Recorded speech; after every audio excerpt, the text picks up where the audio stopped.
You are listening to the Elite Sports Show with your host, Knoxville's own Sam Moore. Alright, it is February 14th, 2018. I'm recording this real late at night, early in the morning, depending on how you look at it. It's 2 o'clock in the morning. But, fuck it. Might as well do it now.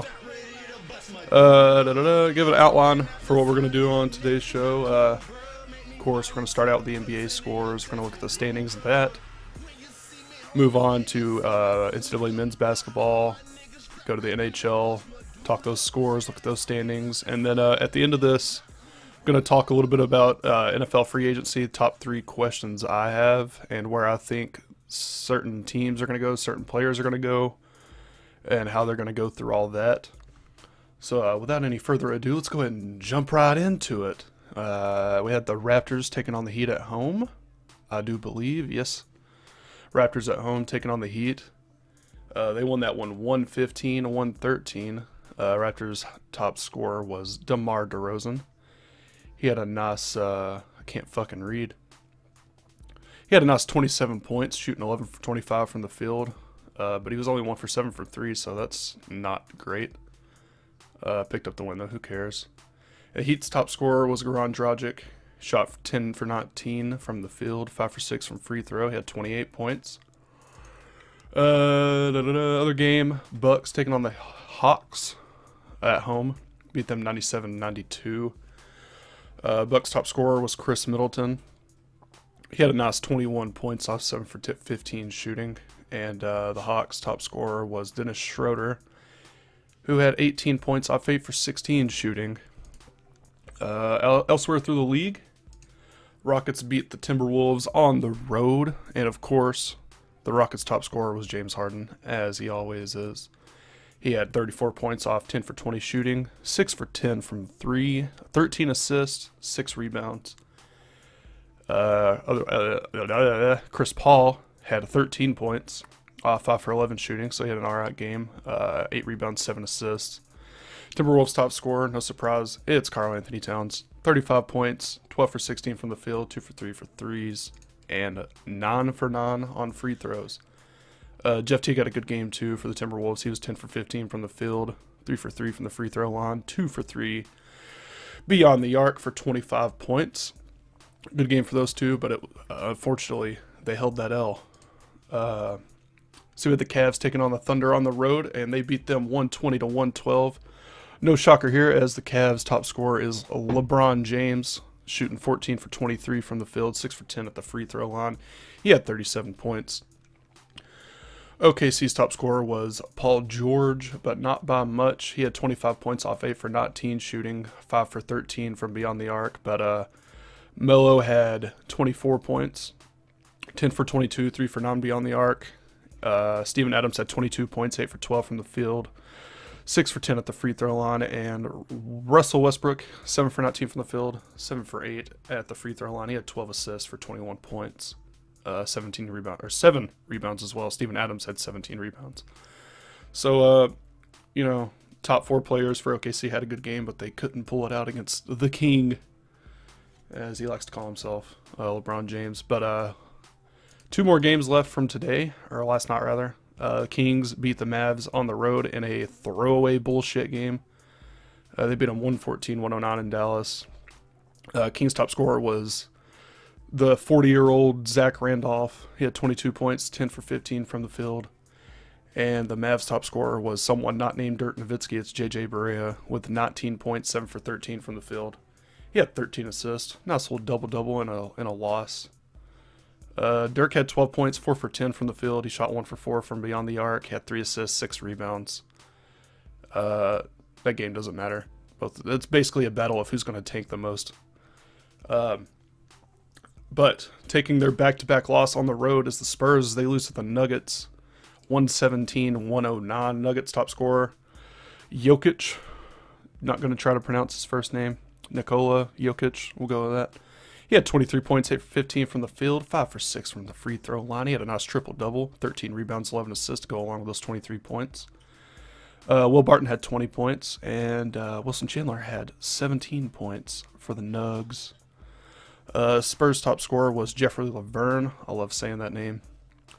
He had 26 points off the bench, 12 for 15 from the field. Starters kind of played like shit. I mean, two starters had the same amount of points, and that's Davis Bertans and Deontay Murray. They both had 12 points. Had alright games. Murray had 6 rebounds, and Bertans had 4 rebounds, so he didn't really do too much there. But as we're taking a look at the standings, and right about now, you should be seeing those standings. In the East, we got from 8 to 1. So number 8 to number 1, those seeds. Got the Heat, 30 for 27. They're 10.5 games back. 76ers, 10 games back. Pacers, 8.5. Wizards, 8. Bucks, 8. Cavs, 6. Celtics, 1 game back, and the top seed is the Toronto Raptors. And as we take a look at the West, which you will be seeing now, the Warriors lead the West. Rockets are a half game back, and then from there, it's just a fucking shit show because everyone's just so far behind. So at 8, the Pelicans, they're 13 and a half back. Sorry, Clippers aren't too far behind them. Trailblazers 13, and the Nuggets are 13 as well. Thunder 12 and a half. Timberwolves are 10 and a half, and then the Spurs are 10 games back. So it's basically Golden State and the Rockets from what it seems from here on out. You know, and that's kind of how I expected it to go. I didn't expect the Spurs to be so far back, but they've also played without Kawhi Leonard for most of the year. So you can't expect them to do that great when their best player's out for the majority of the year. I think he's played like 2.5 games, maybe. He may not have even played at all. I just remember him playing at some point. How many games we got going on tonight? We got 1, 2, 3, 4, 5, 6, 7, 8, 9, 10, 11, 12. Good lord. All right, 12 games on tonight. We'll burn through those real quick, and we'll jump into some NCAA basketball. So we got the Hawks at the Pistons, Hornets at the Magic, Heat at the Sixers, Pacers at the Nets, Wizards at the Knicks, Clippers at the Celtics, Raptors at the Bulls, Kings at the Rockets, Thunder at the Grizzlies again, Lakers at the Pelicans, Suns at the Jazz, and the Warriors take on the Trailblazers in Portland for your prime time game on ESPN. So yep, should have some fun games tomorrow. But we'll go ahead and jump right into some NCAA Top 25 basketball. And we'll go from the bottom up. So, number 21, Texas A&M took on Missouri on the road and lost to the Tigers 62-58. Edmund Gilder for A&M had 14 points, 7 rebounds, 1 assist. Cassius Robertson for Mizzou had 16 points, 4 rebounds, 2 assists. A&M seems pretty inconsistent, which is not a surprise to me, honestly. But moving ahead, we keep it in the SEC as Tennessee bounces back from their loss to Alabama this past Saturday, and they defeat South Carolina at home 70-67, a very hard-fought game. Frank Booker for the Gamecocks had 19 points, 2 rebounds, 2 assists, and Grant Williams for the Vols had 22 points, 5 rebounds, 1 assist. Hard-fought game for both teams. Tennessee just managed to tough it out and take the win at home. That'll help them out. They dropped a few spots after losing to Bama this weekend. They're hoping to finish out strong, get a nice seed in the SEC tournament, and try to finish well in that SEC tournament and get a good seed in the NCAA tournament. Let's move ahead. In the Atlantic 10 Conference, we had Rhode Island taking on Richmond. They took that win easily, 85-67. Richmond's top scorer was Nick Sherrod. He had 21 points for 4 rebounds, and Jeff Dotwin for URI had a good game. He had 11 points, 5 rebounds, 7 assists. Go to the Big 12 for a couple games as Kansas defeats Iowa State on the road. They bounce back after losing to... I forgot who they lost to Saturday. My mistake, but they lost Saturday. I know they did. But they beat Iowa State on the road 83-77. Not going to try to pronounce this guy's name, but he plays for Kansas, and I'm not going to try to pronounce it. It's impossible. But he had 19 points, 3 rebounds, 3 blocks. And for Iowa State, Cameron Allard had 19 points, 11 rebounds, 2 assists. Jesus Christ, I cannot talk. Keep it in the Big 12. Number 23, Oklahoma, travels to number 7, Texas Tech, and they lose their 4th straight against the Red Raiders. They lose 88-78.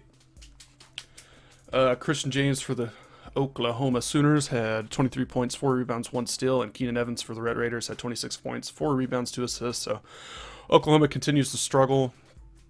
But they're playing against a really good Texas Tech team. It's the best team in the Big 12. So you can't really fault them there. It just came at a bad time. They already lost 3 straight heading into this one, so they dropped their 4th straight. Got to try to get their shit back together and get going again. But we had number 1 and number 2 in action tonight, or last night rather. And we will move into the Big Ten as Michigan State defeats Minnesota on the road 87-57. So they keep the hot streak going. Jaren Jackson Jr. from the Spartans had 27 points, 6 rebounds, 3 assists. And Isaiah Washington from Minnesota had 18 points, 3 rebounds, 3 assists. Top 25 game for last night was Virginia taking on Miami on the road. And they beat the Hurricanes 59-50. They keep their hot streak going too.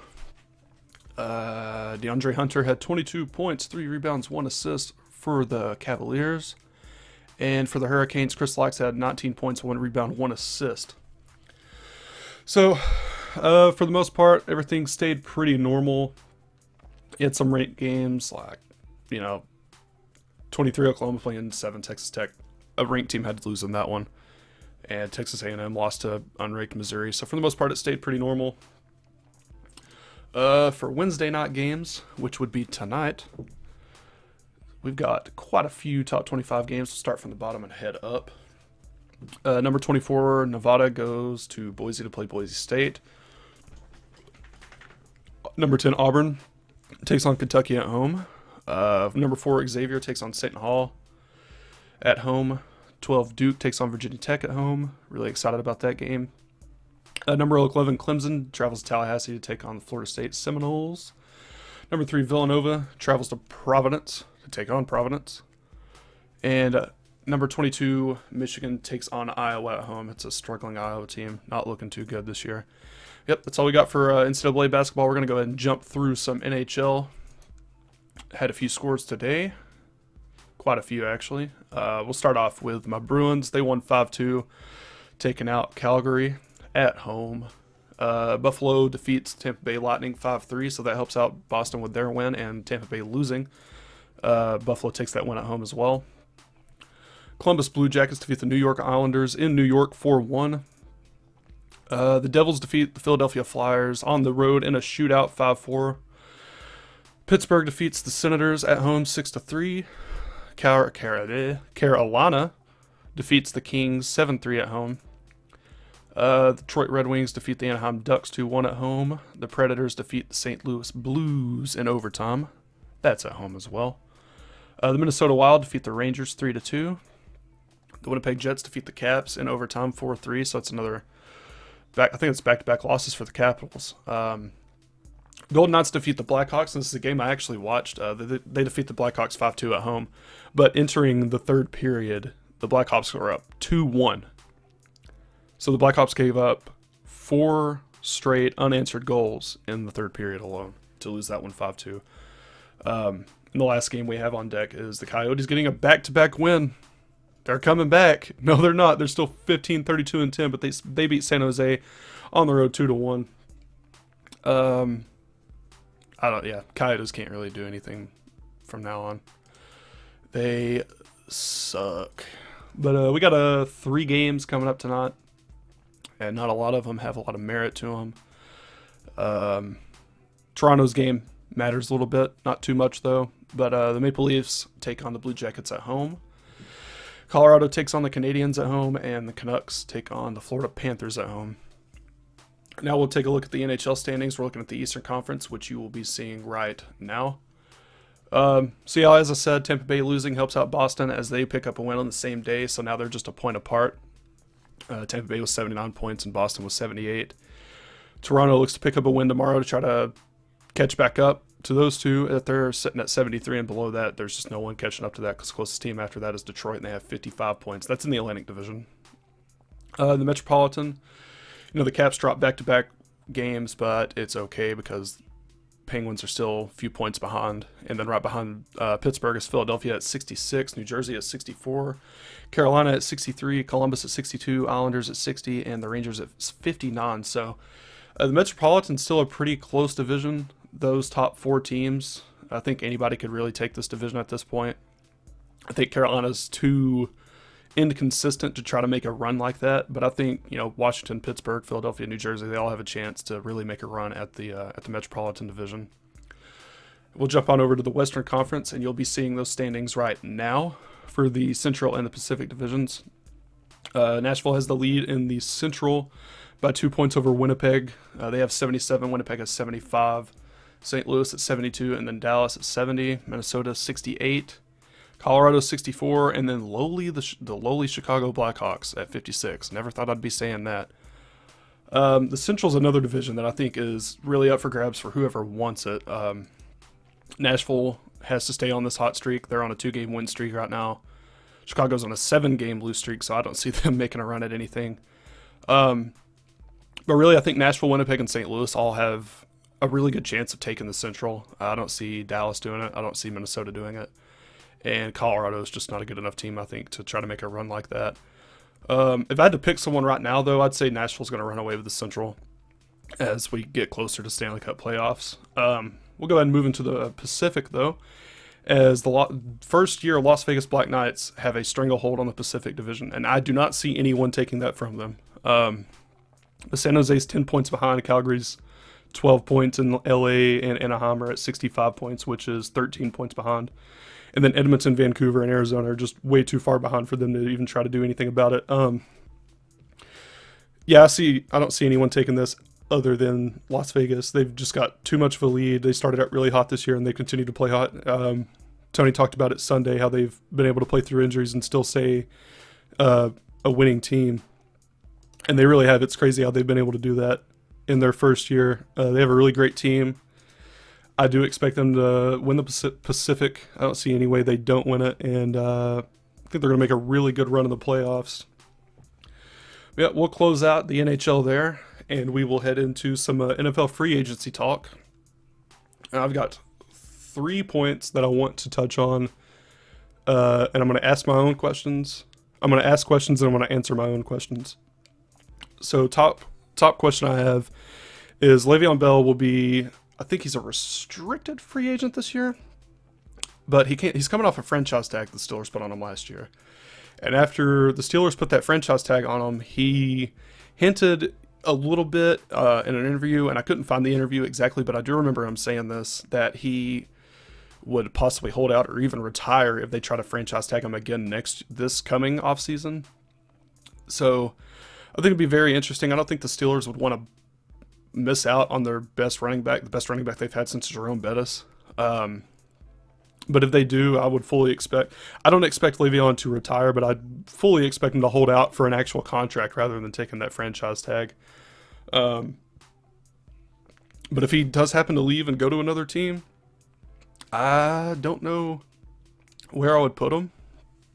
Indianapolis needs a running back, but that's just me being biased. I don't know where else he could go. Maybe New England. He might go to New England. James Harrison's there. But yeah, we'll move ahead to number 2, which is one I want to talk about a little more, because this one changed with the trade for Alex Smith, and this is Kirk Cousins. And I think my predicted destination for Kirk Cousins is the Arizona Cardinals. And my reason for that being is Drew Stanton, Blaine Gabbert, Matt Barkley, all 3 quarterbacks on the Cardinals roster are all going to be free agents this year. Do you really want to re-sign? Maybe you re-sign one of those guys, but you don't want to re-sign 2 or 3 of those guys. Those are not franchise quarterbacks. Those are not quarterbacks that are going to lead you into the future. And Carson Palmer just retired, so that's not going to help you out. You have to get a quarterback to be a starter while you sign one of these other guys to be his backup. And if I had to pick one of the 3, I'd probably go Matt Barkley. Blaine Gabbert doesn't really impress me, and Drew Stanton just doesn't do it for me. Matt Barkley, I think, has a little bit of an upside, a little more of an upside than the other 2. I just think Kirk Cousins to the Cardinals, I feel like is almost a surefire thing, in my opinion, except for this next team, and I'm going to talk that right now. As we move to the Minnesota Vikings, as they've got to decide between Sam Bradford, Case Keenum, or Teddy Bridgewater. And in my opinion, Sam Bradford's completely out of that question. I don't think they want Sam Bradford. He's just too injury prone. But you could also make the same case for Teddy Bridgewater. But I think they'd rather keep Teddy Bridgewater because they drafted him, and they don't want it to seem like they fucked up on that. So the Vikings are in a similar situation to the Cardinals, where I think they could sign either Case Keenum or Teddy Bridgewater, and then sign Kirk Cousins as well to be the starter. But they also may not be able to do that because I feel like Keenum or Bridgewater would ask maybe a little bit too much money for them to be able to sign one of the two and Kirk Cousins on top of that. Or they may just decide to sign Ryan Fitzpatrick. He's a free agent this season. Sign him as the backup, get Kirk Cousins as the starter, and get the wheels rolling on that. That's a promising team. They looked really good last year, and they were pretty inconsistent at the quarterback position. They just kept losing guys back like left and right. When you have Sam Bradford on the roster, you're going to lose quarterbacks left and right. But yeah, I think it'll be interesting to see what happens this free agent season for the NFL. I'd like to see where Kirk Cousins goes. I think he's the most speculated on free agent for this year because he's definitely not going to go back to the Redskins. They just traded for Alex Smith, like I said. Don't see any reason why he would want to go back there. I think he already can see the writing on the wall for him in Washington. But yep, that'll go ahead and wrap it up. Let me know what you guys think about NFL free agency and whatever I talked on. Yeah, should be sure to drop a like on the vid, subscribe to it, hit that little bell. Helps us out a lot. I appreciate the 11 subs I have already. And the guys who watch the show every day, Derek and Trevor, I know you're out there. But thank you guys. This one was really fun. And we will talk to you tomorrow. Peace.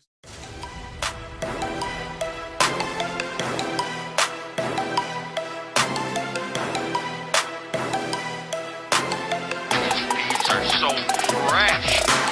Playing for the fame, my swag is the only game. Never add water, that shit will drive you insane. Moving up the ladder, to me your shit doesn't matter. Your chick might be bad, but I bet my chick is better.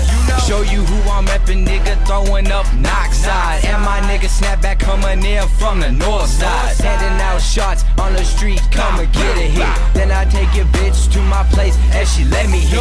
Blunt rolled up, take a puff and I pass it down. All my niggas with me, 865, that's my hometown. Young Doc on the track, I ain't sippin' on Kool-Aid. That shit's for pussies, I live life on a high grade. Wake up every day ready to bring on the rain. Knoxville in my blood, flowing up through my veins. No room for pussy rappers, always trying to fit in. Say what you want, cause all we do is win. Wake up every day ready to bring on the rain. Knoxville in my blood, flowing up through my veins. No room for pussy rappers, always trying to fit in. Say what you want, cause all we do is win. How we do is win. How we do is ball. Bring the rain, 250, I let it out. What the fuck you mean? I do this for real. Young Doc got the Glock, he shooting the kill. Lil Knox ain't the spot, we shooting that wheel. Rolling up, motherfucker, we smoking that kill.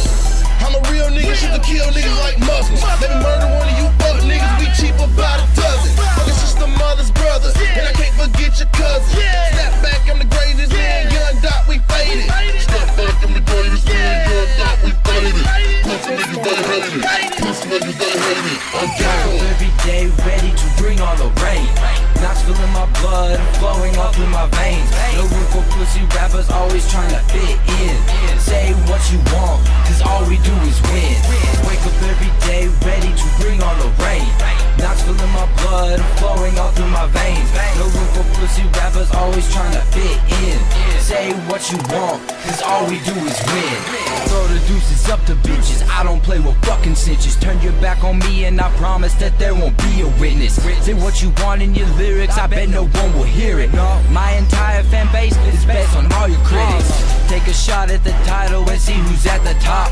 I might not be there yet, but try and make me stop. Say hasta la vista, baby, like I was a Terminator. And I just keep getting bigger like I am a Schwarzenegger. Come at me and you in danger, manager, I'm no pimp, I'm just a player. A snap of my fingers and all my niggas annihilators. I put this pen on the paper and pull my head towards the clouds and imagine the day that I'm in front of a giant crowd. Wake up every day ready to bring all the rain. Knoxville in my blood, flowing all through my veins. No room for pussy rappers always trying to fit in. Say what you want, cause all we do is win. Wake up every day ready to bring all the rain. Knoxville in my blood, flowing all through my veins. No room for pussy rappers always trying to fit in. Say what you want, cause all we do is win.